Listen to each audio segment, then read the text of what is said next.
warahmatullahi wabarakatuh. Saya akan menjelaskan prosedur percobaan pengukuran kadar atau konsentrasi gula dalam air menggunakan metode polarisasi. Jadi alatnya ini namanya polarimeter. Jadi alat ini terdiri dari sumbernya dari sini, sumber cahayanya. Kita buka. Nah, di dalam sini tuh ada yang namanya polarisator, kemudian wadah sampel. Ini adalah meja wadah sampel. Ada termometer untuk membaca temperatur di dalam alat ini. Kemudian ini ada analisator. Kemudian analisator itu bisa diputar-putar menggunakan alat ini. Ya. Ini putar kanan, putar kiri. Ini alat untuk mempercepat putar. Kemudian ada tombol namanya 0Z yang untuk mengembalikan ke sudut 0. Terus di sini ada teleskop untuk mengamati hasil polarisasi cahaya, dalam hal ini adalah intensitasnya. Nah, putaran daripada analisator nanti hasilnya diamati di tombol ini. Mari kita coba nyalakan alat.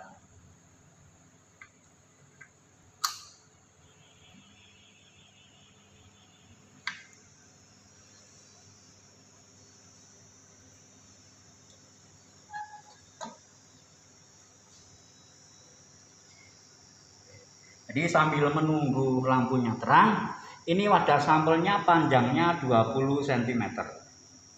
Kemudian untuk mengkalibrasi itu mengamati dari polarisasi, kita isi dengan Aquades. Ini sudah diisi, syaratnya mengisi tidak terjadi gelembung. Tidak terjadi gelembung ya. Maka ini Aquades. Jadi kita letakkan di sini. Kemudian kita tutup sambil dibaca temperaturnya. Ini sudut hasil putaran daripada analisator dapat diamati di sini. Ya. Untuk Aquades ini setelah dilihat di teropong ini, ya, maka kan kita kesulitan melihatnya pakai kamera itu, kita foto. Hasilnya seperti ini. Nah, ini artinya apa? Ini terang dan terang, sama terang. Oke, sekarang setelah sama terangnya, ya, baru kita ganti sampelnya ini menggunakan larutan gula. Ya, ini larutan gulanya, kita isikan ke pada sampel ini menggunakan pipet supaya tidak terjadi gelembung. Nah, setelah diisi,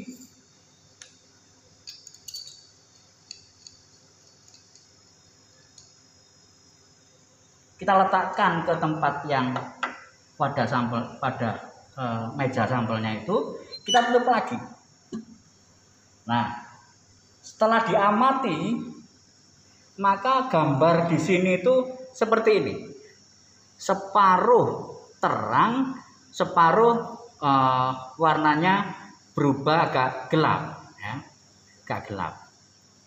Maka jika kita putar analisatornya, kita putar menggunakan ini, ya, dipercepat begini, misalkan seperti ini, maka hasil pengamatannya diamati lagi, hasilnya jadi sama terang. Nah, sudut yang dihasilkan ini kita catat sebagai sudut theta. Sebagai sudut theta.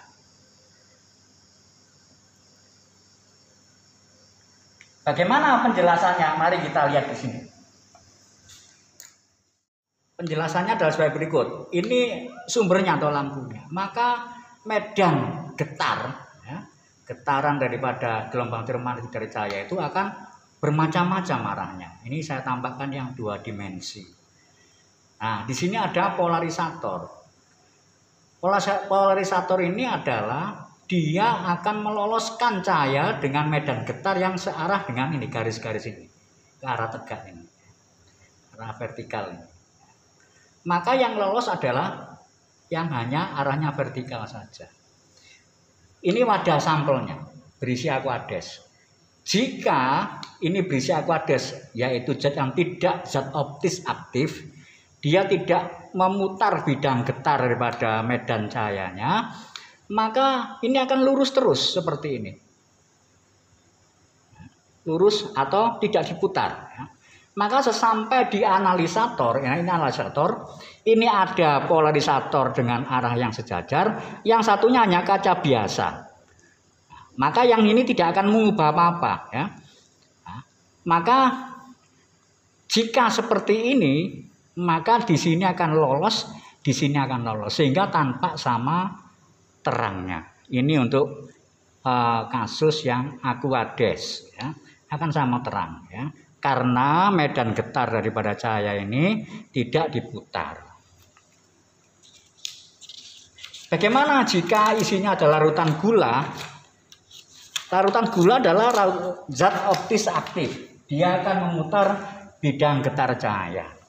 Maka cahaya yang pertama arah getarnya vertikal ini, ketika masuk kepada larutan gula dia akan diputar. Nah, besarnya putaran ini bergantung pada panjang sampelnya dan konsentrasinya. Semakin panjang sampelnya, maka putarannya, sudut putarannya akan semakin besar. Semakin pekat konsentrasinya, maka sudut putarannya semakin besar. Nah, misalkan setelah lewat sampel ini seperti ini arahnya, ya. Maka di sini ada analisator. Nah, analisator ini arahnya vertikal begini, sementara medannya sudah membentuk sudut terhadap arah vertikal. Yang di atas ini tidak ada apa-apanya, alias kaca biasa, maka tetap terang. Sementara ini karena dia membentuk sudut dengan arah polarisatornya, ya, polarisasinya, maka ini tampak agak gelap atau gelap kalau sudutnya semakin besar, sudut antara medan getar dengan arah getar polarisasinya atau polarisatornya, maka semakin besar. Nah, untuk itu tadi kita putar. Ini kita putar sampai arah polarisasinya ini sama dengan arah getar medannya. Karena searah, maka yang terlihat adalah terang lagi. Yang di atas juga terang lagi. Nah, yang tampak pada alat tadi angka-angka adalah sudut tetanya. Ini kita putar, yang kita putar dipencet pakai tombol tadi memutar analisator ini.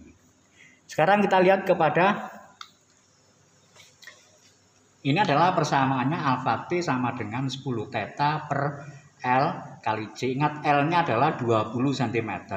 C ini adalah konsentrasinya, sehingga C-nya sama dengan ini. Alfa T ini nilainya bergantung temperatur. Tepatnya ini alfa 20 nilainya 66,54, 1 minus sekian T min 20. Maka T ini yang diamati di dalam alatnya tadi. Maka dengan diperoleh alfa T, theta diperoleh, panjangnya 20, C bisa dihitung. Nanti Anda akan mendapatkan pada tabel data semacam ini. Ini C hasil pengukuran menggunakan alat polarimeter. Kemudian Anda bisa menghitung pakai rumus kimia konsentrasi larutan gula, nanti akan diberikan datanya. Ini berapa hasilnya? Kalau diukur pakai polarimeter, hasil perhitungannya berapa? Perhitungan menggunakan rumus kimianya. Nah, tugas Anda membandingkan hasilnya ini, kemudian menganalisa.